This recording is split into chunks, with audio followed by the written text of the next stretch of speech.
राज्यों की उपलब्धि को क्या निष्पक्ष चुनाव में आप लेंगे? हमारे साथ कहीं न कहीं छल किया गया है, चाहे उसको ईवीएम से मान लीजिए या समाज में जहर घोलने का काम जो किया गया, जो समाज को बांटने का आज के दिन में देख रहे हैं कि हम पाकिस्तान से भी बदतर हालत जो धर्म के नाम पर किया जा रहा है, वहाँ पर भी कट्टरता था धर्म के नाम पर, और आज वही बीज भारत में भी बो दिया गया है। प्लस यहाँ जातीयता का भी जो भाजपा ने बीज रोपा है, कहीं बोलता है कि गैर जाटो, दलितों को बोलता है कि गैर जाटो दलित हमें चाहिए, और ओबीसी को बोलता है कि गैर यादव हमको ओबीसी वोट चाहिए। कांग्रेस को जो वोट नहीं देते हैं, हिंदी पट्टी जो है उस क्षेत्र में ही जो हमें वोट नहीं दे रहे हैं, और उन्हें ही कांग्रेस शीर्ष स्थानों पर रखा है। सवर्ण जाति जो है वो कांग्रेस को हिंदी पट्टी में वोट नहीं दे रहा है। लेकिन देश के प्रधानमंत्री, गृह मंत्री से लेकर के तमाम मंत्री अगर इस ढंग की बात करता हो, वहाँ पर चुनाव आयोग खामोश हो जाता है। अब विपक्ष के कोई नेता कुछ यदि बोलता है उसको तुरंत संज्ञान में ले लिया जाता है। इस पर इससे निष्पक्षता नहीं कहा जा सकता है। और कांग्रेस का सीनियर नेता दिग्विजय सिंह और आपका कमलनाथ जी, ये लोग अपने वक्तव्य भी दिए हैं कि चुनाव में कहीं ना कहीं कुछ गड़बड़ियाँ की गई है। 20 लाख ईवीएम चोरी हुआ है और उस पर आज तक हमारा चुनाव आयोग संज्ञान नहीं लिया है। 15,000 से ऊपर लोगों ने एप्लीकेशन लिख करके चुनाव आयोग और CJI यानी चीफ जस्टिस ऑफ इंडिया को लिख करके दिया है कि चुनाव में बहुत बड़ी धांधली की जा रही है, वहाँ पर दबंगई की गई है, और इस पर अभी तक कोई संज्ञान नहीं लेना कहीं ना कहीं हमारे चुनावी निष्पक्षता पर संदेह पैदा कर रहा है। प्रधानमंत्री जी को विदेश यात्रा जाना है और विदेश से नए नए टेक्निक को लाना और टेक्निकों को ईजाद कराना, और उससे भी लोगों को संदेह गया है। और संदेह का कारण है कि हमारा पेगासस का प्रधानमंत्री एक पार्टी का नहीं होता है, वे पूरे देश का होता है। लेकिन उस गरिमाई पद पर थोड़ा अविश्वास जरूर उठ रहा है कि एक प्रधानमंत्री कैसे ऐसा हो सकता है कि महीनों महीनों दिन तो चुनाव में लगे रहेंगे। तो राज्य के और पंचायत स्तर के चुनावों में यदि प्रधानमंत्री जाएंगे तो देश के इतनी बड़ी विकट स्थिति है, उस पर कौन ध्यान देगा? कि जब वही प्रधानमंत्री जी को बोल दिया जाता है कि आप मीडिया के सामने आकर के और 2 शब्द बोलिए, तो आज प्रधानमंत्री बने हुए उनका ये 10वां साल चल रहा है और अभी तक वो एक बार भी मीडिया से रूबरू नहीं हुए।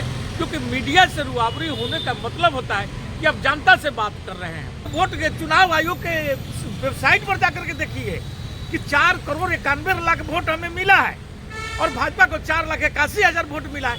हमको सीट नहीं मिला है और इस सीट में गड़बड़ी हुई है। ये आज पुनः स्वागत है हमारे दर्शकों का। हमारे दर्शकों के हर दिन की तरह आज भी एक नए सवालों का विश्लेषण लेके हमारे विभाग वक्ता रविरंजन जी से मुखातिब होंगे और जानेंगे एक अहम सवाल कि अभी 5 राज्यों की चुनाव जो हुई उसमें 3 राज्यों में बीजेपी ने सफलता पाई है और राज्यों में कांग्रेस का। आप विभाग वक्ता हैं, इस 3 राज्यों की उपलब्धि को क्या निष्पक्ष चुनाव में आप लेंगे? देखिए, निष्पक्षता तो चुनाव पर हम नहीं बोलेंगे कि निष्पक्ष चुनाव हुआ है, क्योंकि जहां पर धर्म के नाम पर चुनाव होता हो, जाति के नाम पर मतदान होता हो, और यह कोई मतलब आम लोग नहीं, देश के प्रधानमंत्री, गृह मंत्री से लेकर के तमाम मंत्री अगर इस ढंग की बात करता हो, जबकि हमारे संविधान में ये सारे चीज़ों को वर्णित है, और वहाँ पर चुनाव आयोग खामोश हो जाता है। अब विपक्ष के कोई नेता कुछ यदि बोलता है उसको तुरंत संज्ञान में ले लिया जाता है। इस पर इससे निष्पक्षता नहीं कहा जा सकता है। और इसका उदाहरण भी है कि आप कांग्रेस का सीनियर नेता दिग्विजय सिंह और मुख्यमंत्री के दावेदार थे आपका कमलनाथ जी, ये लोग अपने वक्तव्य भी दिए हैं कि चुनाव में कहीं ना कहीं कुछ गड़बड़ियाँ की गई है। और स्वाभाविक भी है कि आज 2018 के पहले से 20 लाख ईवीएम चोरी हुआ है और उस पर आज तक हमारा चुनाव आयोग संज्ञान नहीं लिया है, ना हमारा सरकार संज्ञान लिया इस पर कि वह 20 लाख ईवीएम मशीन गया कहाँ। दूसरी तरफ वहाँ की जनता का जो बात वो भर करके वहाँ से आ रहा है और लोगों ने लीक करके 15,000 से ऊपर लोगों ने एप्लीकेशन लीक करके चुनाव आयोग और CGI यानी चीफ जस्टिस ऑफ इंडिया को लीक करके दिया है कि चुनाव में बहुत बड़ी धांधली की जाए, दबंगई की गई है और इस पर अभी तक कोई संज्ञान नहीं लेना कहीं ना कहीं हमारे चुनावी निष्पक्षता पर संदेह पैदा कर रहा है। लेकिन कांग्रेस को ये कह देना कि वो हार गई है, बिल्कुल बिल्कुल इसी हारी सवाल नहीं। पे आएंगे रवि रंजन जी। जिस तरह 3 राज्यों में भाजपा की जीत हुई है, मगर विश्लेषण भी बता रहा है कि उन 3 राज्यों में भी जीत कांग्रेस की हुई है। ये किस तरह का जीत है? ये जीत इसलिए कि जनता का जीत हुआ है इस चुनाव में। भले हम कांग्रेस को सीट नहीं मिला है और इसीलिए जो चुनाव की प्रणाली है EVM का, उस पर लोगों का संदेह जा रहा है। क्योंकि जब वोट कांग्रेस को 4,91,00,000 वोट प्राप्त करता है और उसको सीट वहाँ कम हो जाता है जो कि सरकार बनाने लायक नहीं होता है, और भाजपा 4,81,00,000 वोट पा करके और 3 जगह वो अपना सरकार बनाने की स्थिति में हो जाता है, यानी बहुमत के पार कर जाता है, तो इस पर संदेह लोगों का हो रहा है कि यह कौन सा जादू चला है। और शायद हमको लगता है कि हमारे बार बार कि प्रधानमंत्री जी को विदेश यात्रा जाना और विदेश से नए नए टेक्निक को लाना और टेक्निकों को ईजाद कराना, और उससे भी लोगों को संदेह गया है।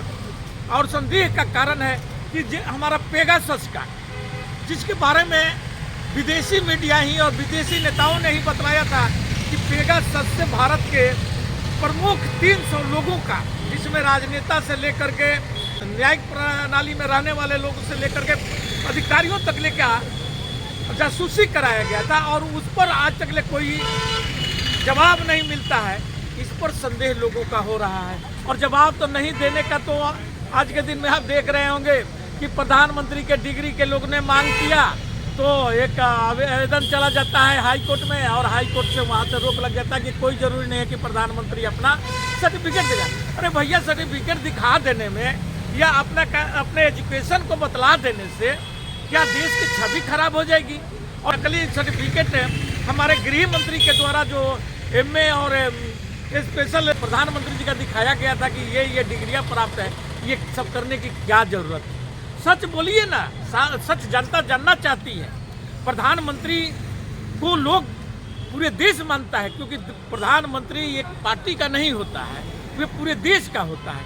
लेकिन जिस ढंग का ये लोग बर्ताव कर रहे हैं, जिस ढंग का ये लोग काम कर रहे हैं, इससे लोगों को प्रधानमंत्री के पद से भी उस गरिमाई पद पर थोड़ा अविश्वास जरूर उठ रहा है कि एक प्रधानमंत्री कैसे ऐसा हो सकता है कि महीनों महीनों दिन तो चुनाव में लगे रहेंगे। तो फिर जब महीनों महीनों दिन अब राज्य के और पंचायत स्तर के चुनावों में यदि प्रधानमंत्री जाएंगे तो देश के इतनी बड़ी विकट स्थिति है, उस पर कौन ध्यान देगा? लेकिन ये सब सुनने के लिए हमारे प्रधानमंत्री जी के पास समय कहाँ है। उनको तो जब तक अपना चेहरा नहीं दिखाएंगे, जब तक मंच पर जाकर के भाषण नहीं देंगे, तब तक शायद हमको लगता है कि उनको अन्न भी नहीं पचता है। लेकिन जब वही प्रधानमंत्री जी को बोल दिया जाता है क्या मीडिया के सामने आकर के और 2 शब्द बोलिए, तो आज प्रधानमंत्री बने हुए उनका ये 10वां साल चल रहा है और अभी तक वो एक बार भी मीडिया से रुआबरू नहीं हुए। क्योंकि मीडिया से रुआबरू होने का मतलब होता है कि अब जनता से बात कर रहे हैं, लेकिन हमारे प्रधानमंत्री जी को शायद ये अच्छा नहीं लगता है, जनता से बात करना उन्हें अच्छा नहीं लगता है। ये संदेह। सर, एक बात सवाल बार बार आ रहा है कि चुनाव के बाद राहुल गांधी जिस तरह से पूरी तरह नज़र नहीं आ रहे हैं, कांग्रेस के बड़े बड़े नेता भी नज़र नहीं आ रहे हैं, स्टेटमेंट देने से घबरा रहे हैं, जहां बोल रहे हैं वहां पार्टी के विरोध में बोल रहे हैं, क्या चक्कर क्या? नहीं, ये आप लोग से कौन बोल दिया कि हमारा पार्टी कांग्रेस का कोई नेता नजर नहीं आ रहा है? सभी नेता है। राहुल गांधी जी 2 दिन के लिए मतलब कि निकले हैं, विदेश यात्रा पर गए हुए हैं और वो आते हैं। आप देखे होंगे कि अभी इंडिया का जो हमारा मीटिंग था, ये 5-6 तारीख को रखा गया था, वह मीटिंग को रोक दिया गया है। अब 17 दिसंबर को 17 या 18 तारीख को मीटिंग को रखा गया। उसमें आपके जननायक निश्चित तौर पर विदेश यात्रा में हैं, पर और जो वरीय कांग्रेस के नेता हैं वो उनका किसी तरह का बयान नहीं आना और इस तरह का खामोशी क्या कहता है? सभी का बयान आ रहा है। दिग्विजय सिंह का बयान देख लीजिए, दिग्विजय सिंह भी चुनाव पर सवाल उठाए हैं, कमलनाथ जी सवाल उठाए। हमारे सब सीनियर नेता हैं कांग्रेस का और ये लोग सब लोग सवाल उठा रहे हैं और एक सुर में सवाल उठाए हैं कि भाई जनता हमें वोट दिया है और ये वोट के चुनाव आयोग के वेबसाइट पर जाकर के देखिए कि 4,91,00,000 वोट हमें मिला है और भाजपा को 4,81,000 वोट मिला है। हमको सीट नहीं मिला है और इस सीट में गड़बड़ी हुई है। सवाल ले छल किया गया है, चाहे उसको ईवीएम से मान लीजिए या समाज में जहर घोलने का काम जो किया गया, जो समाज को बांटने का आज के दिन में देख रहे हैं कि हम पाकिस्तान से भी बदतर हालत जो धर्म के नाम पर किया जा रहा है, जबकि सब लोग जान रहे हैं कि धर्म के नाम पर ही पाकिस्तान आज बिखरा हुआ है। वहाँ पर भी कट्टरता था धर्म के नाम पर और आज वही बीज भारत में भी बो दिया गया है। प्लस यहाँ जातीयता का भी जो भाजपा ने बीज रोपा है, कहीं बोलता है कि गैर जाटो और दलितों को बोलता है कि गैर जाटो दलित हमें चाहिए और ओबीसी को बोलता है कि गैर यादव हमको ओबीसी वोट चाहिए। ये सब क्या है? ये समाज को बांटने का, जात को बांटने का, धर्म के नाम पर बांटने का।